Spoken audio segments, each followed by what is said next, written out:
presidenta, diputadas y diputados. No podemos olvidar que esto es un tema de un fenómeno natural en el cual todos los países del mundo están inmersos. Pero el tema de este país, que ese fenómeno natural se ha convertido en un fenómeno social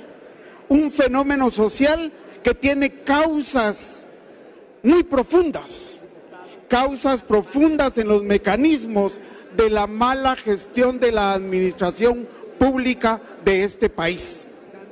Da risa oír a los funcionarios, a los gobernadores departamentales de Izabal, de Huehuetenango, de Alta Verapaz, el desconocimiento de lo que implica una situación como esta.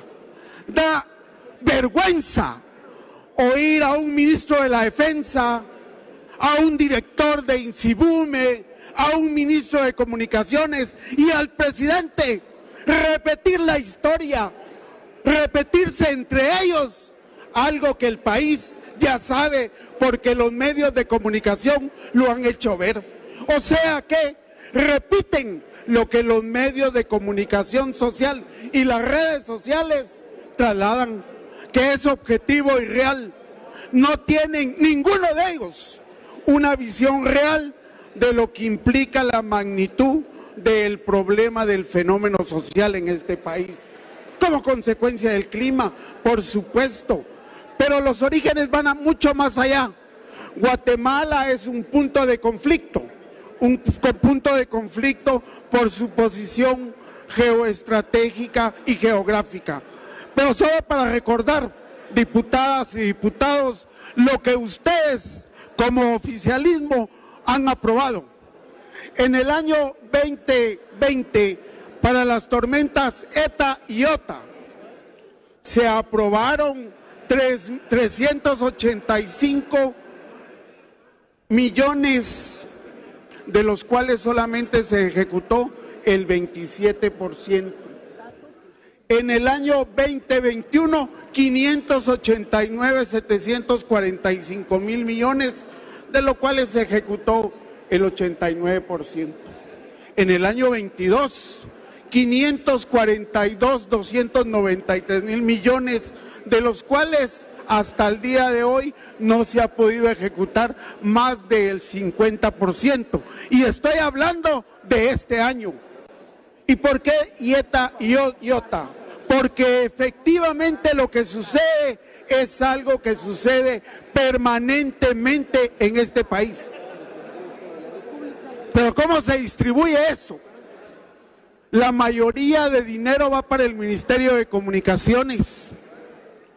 Y el Ministerio de Comunicaciones gasta en arrendamientos de maquinaria y equipo, en arrendamiento de medios de transporte, en arrendamiento de otras maquinarias y equipo.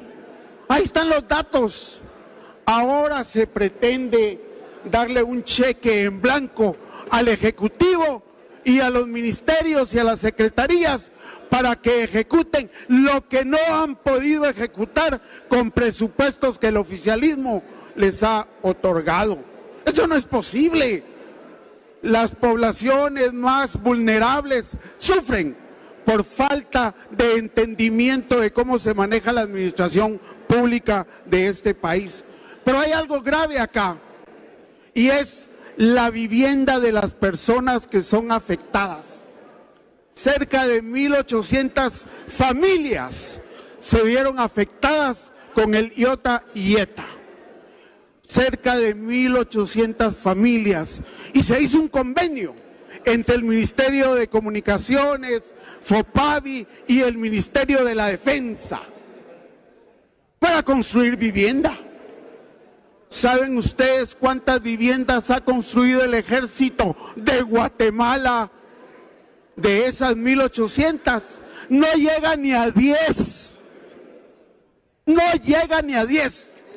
Y el Ministerio de Comunicaciones, vía FOPAVI, no llega ni a 25. de las 1.800 familias que en el 2020 se vieron afectadas. Eso no es posible. ¿Cuánto ha ejecutado FOPAVI al día de hoy de los más de 550 millones que tiene asignados para vivienda? Cerca del 34%. Estamos hablando de viviendas que son financiadas por el Estado.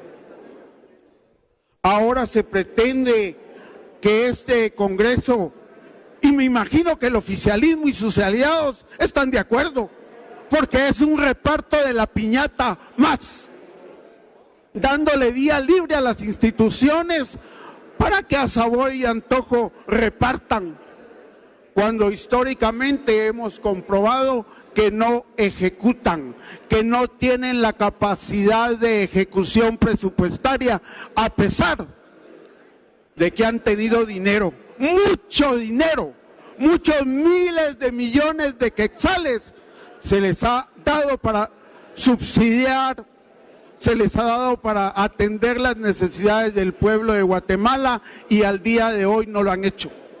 El día de ayer el pueblo de Guatemala esperaba un jefe de gabinete encabezando los convoys para atender las demandas. Ya se sabía que la tormenta venía y que al entrar en Guatemala, como todo, se deprimió. Solo de ver el estado de corrupción y de impunidad que existe en este país, se deprimió. Pero el presidente, como unidad nacional, debió haber dirigido desde el día de antier lo que se previó.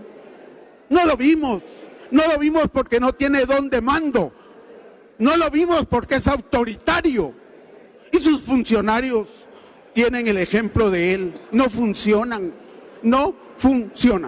Pero eso sí, saben ejecutar presupuesto para incrementar sus intereses, saben acomodar presupuesto para beneficiar a ellos y a sus empresas, tal y como lo reflejan los medios de comunicación escritos, tal y como lo reflejan los medios de comunicación en este país.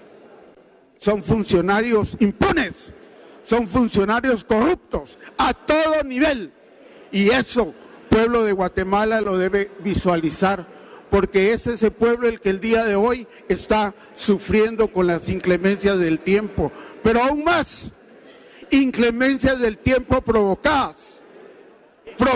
¿Por qué? Porque se permiten las licencias de minería,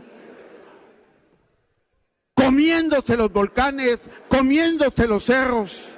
¿Por qué? Porque no hay medio ambiente que procure por la basura, y ahí están los ríos contaminados. ¿Por qué? Porque las carreteras y los puentes no tienen calidad en el gasto, y cualquier lluvia se los lleva. ¿Por qué? Porque los funcionarios, los alcaldes, los consejos de desarrollo, los gobernadores no tienen visión de la infraestructura que el municipio necesita. Drenajes, vías alternas de comunicación. Al final, un país de desastre, un país lleno de hoyos, producto de la corrupción y la impunidad. Por eso, no puedo yo avalar un estado de calamidad que se suma a la forma de gobierno del presidente Yamatei. Forma de gobierno que hunde al país en las cloacas de la miseria. Forma de gobierno que hunde al país en las cloacas de la corrupción. Eso es el ejemplo que este gobierno está dando, y sus funcionarios. Es lamentable. Deberíamos efectivamente tener un ejecutivo que liderara esto, un ejecutivo que sepa cómo manejar las crisis, pero lo que tenemos es un bochorno de gobierno. Por eso digo no a este estado de calamidad y a las propuestas. Y esperemos, porque ha sido costumbre, que pasa el decreto y luego vienen los fondos de revisión que reflejan el interés de estas mayorías en este Parlamento. Gracias, Presidenta, diputadas y diputados.